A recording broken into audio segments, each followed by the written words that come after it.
Selamat malam, kembali lagi dengan saya Bang Gondrong di The Gindra Mistik. Oke, malam ini saya kedatangan tamu cantik pula lagi, ya kan? Tadi pagi dia datang jumpain saya, mau tahu tentang kehidupan saya. Jadi malam ini dia udah ada di hadapan kita dengan Mbak siapa, Mbak? Oke Bang, salam kenal ya Bang. Saya Yuli. Sebelumnya saya juga sudah menonton channel Abang. Jadi itu ada yang membuat saya rasa penasaran ke Abang gitu. Oke, jadi saya ingin lebih tahu lebih detail tentang Abang gitu. Jadi boleh saya memberi beberapa pertanyaan ke Abang ya?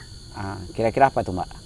Oke, boleh Abang ceritain kegiatan Abang ini sekarang apa kira-kira? Oh, kalau saya sekarang nih ya sambil bantu orang ya di dunia mistik, di dunia paranormal. Saya bantu orang sebisa saya, sambil berladang. Kebetulan ada ladang, ada lahan kecil lah. Ada rezeki saya beli, tanam jagung, tanam ubi. Udah. Karena dulu saya pernah kerja di satu perusahaan. Ya udah resign lah dari situ, udah resign. Oke, habis itu saya coba-coba buka usaha sendiri, hancur, buka usahanya hancur, bukannya naik gitu. Berapa kali buka usaha hancur. Jadi sekarang ya dengan cara berladang lah, ibarat yang nompang hidup ya berladangnya. Kalau boleh saya tahu itu usaha apa aja yang Abang kelola dulu kira-kira? Saya pernah buka kafe, hancur. Hancur-hancuran ya? Hancur kali pun. Sampai habis buka kafe itu ya sampai makan nggak makan. Wah, susah kali lah. Gitu. Sampai seperti itunya. Dulu waktu memang dikerja di perusahaan tuh memang nyaman. Udah tenang hidup, bos-bosnya baik kok. Memang betul-betul orang baik. Sampai sekarang hubungannya sama bos-bosnya masih ada ya? Masih ada. Karena kan memang berhentinya keluar dari situ juga baik ya. Bos-bosnya sampai sekarang juga bantu saya. Kalau nggak ada bos-bosnya mungkin pun hari ini nggak punya rumah. Gitu. Jadi Disupport lah sama iyalah, bos-bosnya sampai sekarang. Masih berhubungan baik lah dengan Baik, mereka. baik gitu. kali pun. Oke, kita lanjut pertanyaan ya Bang ya. Sebelumnya awal mula Abang dapat kelebihan Abang ini dari mana? Kalau boleh saya tahu. Kalau saya nih tahu start awal sama, kalau dibilang start awal tahunnya itu di umur 18 apa 19 tahun lah. Itu di saat rumah kebakar. Habis itu mimpi 3 hari sebelum rumah terbakar ini mimpi rumah terbakar. Habis itu dan 3 hari kemudian benar-benar terbakar. Pergilah seminggu kemudian pergi tanya paranormal, katanya saya bisa bakal mengetahui tentang dunia lain. Dunia lain, dunia mistik nih bakal tahu seperti itu.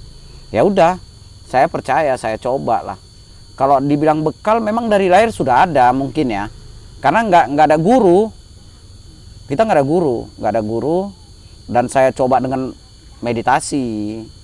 Gitu. Berarti gitu. sudah lama lah ya Bang ya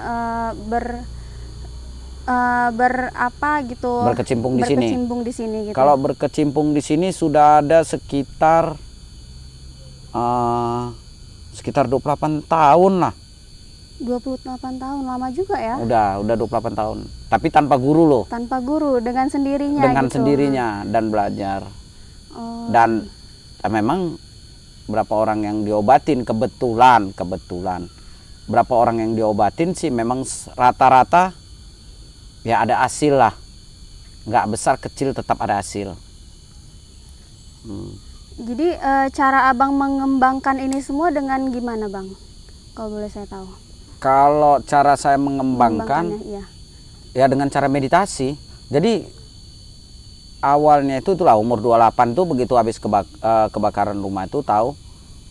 Saya punya perasaan di batin gitu. Masa katanya kita bisa tunggu ada waktunya gitu. Nanti waktunya datang. Cuman saya percepatnya dengan meditasi, belajar lagi. Jadi saya suka duduk di satu wihara, ada di Medan ini, satu wihara yang memang asal ke wihara itu nyaman. Duduk, meditasi, tenang, itu semua. Ngerasa tenang itu tadi Ngerasa apa tenang. ya? Jadi dari situ belajar. Dan malam tuh kadang-kadang meditasi sendiri di rumah. Jam-jam 11, jam-jam 12 meditasi, cari ketenangan hidup. Dari situ kadang-kadang kita mau mengetahui besok tuh gimana. Di mimpi datang tuh. Di mimpi datang, besok pagi kejadiannya sama. Sama dengan di mimpi itu tadi ya? Sama, lebih kurang sama. Jadi kuulang lagi, antara percaya antara tidak lah, namanya baru. Meditasi lagi, berdoa lagi gitu loh. Berdoa lagi. Besok pagi sama lagi. Sama juga. Seminggu tuh ku coba berturut-turut, itu sama semua. Jadi ku lanjut gitu loh. Oke. Tapi untuk mendapatkan sesuatu tuh semakin lama semakin bertambah ya bertahun juga terakhir. Sekitar 6 apa 8 tahun lah. Barulah bisa main di dunia lain gitu loh. Bisa melihat yang gaib, bisa nerawang orang, bisa ngobatin orang dikit-dikit gitu loh. Sampai sekarang. Oke, kalau boleh saya tahu, abang ini sekarang lagi nganut agama apa ya? Kalau agama, saya agama Buddha. Agama Buddha ya. Jadi kalau boleh tahu kan, awal dapat kelebihan itu apa yang abang rasakan gitu, ketika mendapatkan kelebihan itu? Kalau awal dirasa tuh di hati ya, keyakinan ya. Awalnya itu kita yakin, karena datang mimpi yang tadi saya cerita tadi, udah yakin, jadi membuat kita semakin semangat belajar lagi. Dan yang buat saya lebih yakin lagi dari meditasi itu, gitu loh. Gitu ya. Jadi nanti kalau pulang kerja dulu, kan sempat kerja ya, kerja nanti mandi jam 5 pergi ke wihara. Di situ pun waktu itu kan udah berumah tangga juga. Udah, nanti pulang bilang sama istri bentar mau ke wihara. Ya udah, pergi. Gitu loh. Jadi tiap hari, jadi selama bertahun itu di wihara, karena kita rumah masih sewa dulu. Dulunya masih sewa lah. Masih ya, sewa, Bang. jadi nggak ada tempat untuk sembahyang. Masih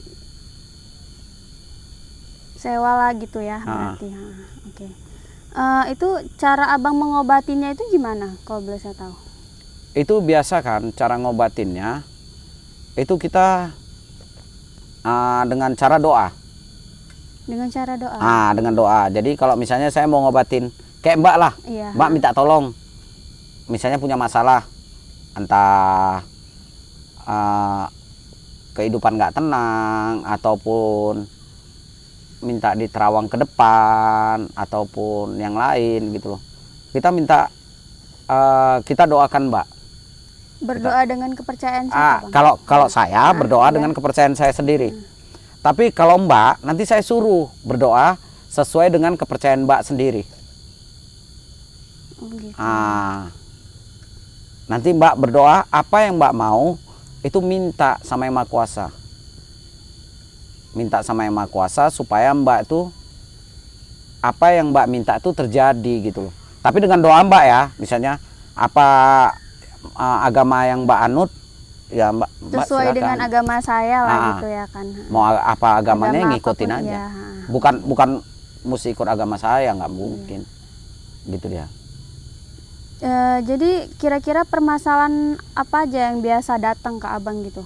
Wah, banyak lah Mbak, ampun lah, berbagai jenis. Jadi kita hidup di dunia ini kan banyak permasalahan dalam hidup ya. Permasalahannya iya benar. Ya dari ekonomi, dari keluarga, dari kehidupan tuh banyak beragam gitu. Jadi kita usahakan semuanya kita bantu. Tapi kalau penyakit itu kadang-kadang kita ngobatin orang, misalnya satu penyakit gitulah, kita obatin orang, belum tentu kita langsung bisa sepenuhnya sembuh gitu. sepenuhnya sembuh. Itu kadang-kadang gini, ada satu penyakit ini kadang-kadang memang mesti di medis, Oh iya. di kedokteran gitu. Ini memang nanti aku bilang, Abang jelaskan. aku bilang sama Mbak, ini mesti ke medis. Dan kalau ke medis, mudah-mudahan Mbak sembuh total gitu loh. Jadi Mbak mesti ke medis. Saya obatin juga belum tentu sembuh. Karena memang obatnya di medis. Di medis gitu loh. Iya. Gitu dia.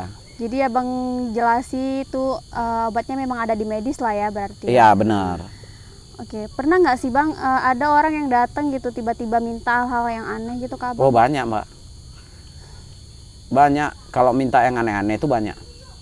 Banyaknya gini ya. Ada yang minta untuk sesuatu tuh yang jahat punya. Yang buruk-buruk lah ya. Yang buruk-buruk lah. Itu banyak itu ya.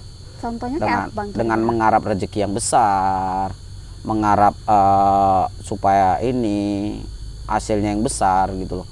Tapi tetap kita nggak mau. Entah celakain orang atau apa, tetap kita nggak mau. Malah kita ayun mereka itu supaya percaya bahwasanya Tuhan ada gitu loh. Kalau kau mau balas sesuatu, biar yang kuasa aja yang balas. Belum tentu kau tuh benar. Belum tentu orang tuh juga salah. Gitu loh. Gitu. Jadi kalau kira-kira abang ini mainnya udah sampai mana aja bang? Masih di Medan aja kah atau sudah di luar-luar kota gitu? Kalau itu ya, saya sudah keluar kota sih. Saya sudah ke Jakarta, ke Jambi, ke Pekanbaru. Tapi start awalnya itu ke Jakarta, saya ketemu orang baik. Ini nggak tahu lah ya, entah karma berjalan entah enggak ya. Saya ketemu orang baik. Memang ini orang benar-benar baik nih di Jakarta nih. Iya. Saya pun nggak tahu nih. Ini kenalnya baru sekali apa 2 kali gitu. Tapi kebaikan mereka itu nggak bohong, bukan pura-pura baik Real gitu. ya, Bang, yang Nyata gitu loh. Jadi ketemu teman-teman di Jakarta tuh banyak tuh. Itu semua rata-rata baik. Sampai detik ini ya hubungan kita tetap Masih baik baik gitu. gitu. Baik seluruhnya. Habis itu dibawa ke Jambi. Begitu di Jambi dikasih ketemu lagi orang-orang baik. Di Pekanbaru ketemu lagi orang-orang baik. Jadi memang apapun yang kita buat pasti Tuhan punya rencana baik. Jadi udah dari hancur-hancurnya sampai sekarang kan masih disupport sama bos-bos ini. Iya. Adalah beberapa orang lah, orang-orang ya. masih disupport, masih dibantu. Ya kita terutang budi sama bos-bos ini. Ngerasa sama teman. Ya. Jadi kebalik gitu, kita yang terutang budi. Habis itu sama teman-teman yang di Jakarta juga kita terutang budi gitu loh. Dan itu nyata gitu loh. Jadi bukan selamanya saya punya mistik atau kekuatan lain. Oh mereka butuh saya, enggak. Saya juga butuh mereka. Kalau nggak support dari mereka juga mungkin ya stop. Paling bantu-bantu orang sekedar ya sudah. Berarti kenalan abang di Jakarta udah banyak lah ya berarti? Ya lumayan lah. Adalah beberapa orang. Tapi yang jelas ketemu orang baik lah. Iyalah. Yang beruntungnya saya ya, bukan mereka ya. Saya dikasih kesempatan yang kuasa untuk ketemu sama orang baik. Itulah beruntungnya. Oke. Jadi terutang budi lah ceritanya Mbak. Iyalah. Sama bos-bos nih, sama yang di Jakarta gitu loh. Itu apa kira-kira rencana abang untuk kedepannya ini? Kalau ke depan ya sesuai dengan yang kemampuan saya ya. Iya. Udah sambil saya beladang ya. Saya beladang ada beberapa teman itu yang tiap hari temenin saya cakap, beladang 4 apa 5 orang ya. Habis itu sekarang nih saya ini mau lebih maju lagi di dunia mistiknya. Di dunia mistiknya saya mau lebih banyak lagi menolong orang, lebih banyak lagi membantu orang, gitu loh. Oh gitu. Jadi rencana abang untuk kedepannya itu lebih banyak membantu orang lain lah untuk Ah. kedepannya gitu. Jadi bisa membuahkan hasil yang baik juga loh untuk kita lah ya berarti. Pastilah untuk kita semua lah, bareng-barengan. Kalau orang maju, aku nggak maju kan lucu juga. Iya sih memang. Ah. Makanya sekarang nih, ya itulah yang bisa dikerjakan, bantuin orang, Nolong orang. nolong gitu. orang. Saling membantu lah ya. Tapi kan, puas Bang? loh Mbak, ada kepuasan batin yang nggak bisa dinilai dengan uang. Cerita nggak butuh uang itu cerita munafik. Semua juga butuh uang. Semua juga butuh uang. Cuman ada kelebihan yang bisa kita dapatkan kepuasan itu. Ah, gitu loh dia. Oke. Oke Bang, gitu aja pertanyaan dari saya. Sebelumnya makasih sudah meluangkan waktunya. Apabila ada pertanyaan saya yang agak menyinggung ke Abang, saya mohon maaf ya. Nggak apa-apa, aman itu. Itu udah biasa itu. Oke, makasih ya Bang. Oke. Oke, udah nggak ada lagi Mbak ya? Udah pasti ya? Udah pas. Nah, oke. Terima kasih untuk Mbak Yuli yang udah support saya dan beberapa teman di semua tempat. Terima kasih banyak sudah support saya. Hari ini sampai sekian. Terima kasih dan kembali di episode selanjutnya dengan Bang Gondrong di The Gindra Mistik. Terima kasih.